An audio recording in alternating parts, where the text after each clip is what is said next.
अस्सलाम वालेकुम व्यूअर्स, अव्हां ॾिसी रहिया आहियो सिंधी शोबिज़ अपडेट।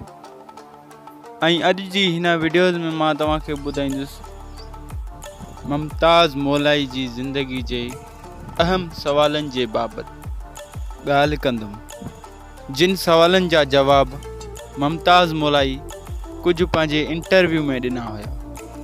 व्यूअर्स, जॾहिं मुमताज़ मौलाई खां सवाल कयो वियो हो त अव्हां राग जी फील्ड में कीअं आहियो ऐं तव्हां मशहूरु फ़नकार कीअं बणिजी वियो।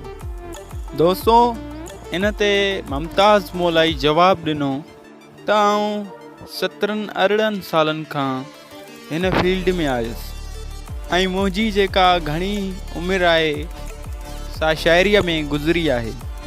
मुंहिंजी शाइरी सुठनि ऐं वॾनि ऐं मशहूरु ॻाइणनि ॻाई आहे।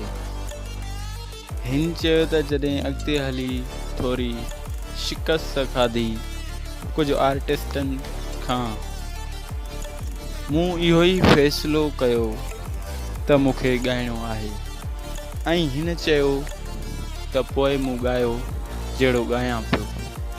माण्हू पसंदि कनि पिया, माण्हू लाइक कनि पिया। हिन चयो आउं उन्हनि सभिनी जो शुक्रगुज़ार आहियां।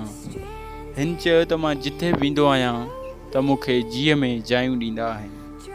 माण्हू के फ्री वेंदा आहिनि सेल्फियूं कढण लाइ, माण्हू मूंखे हथ मिलाइण लाइ बि सिकंदा आहिनि।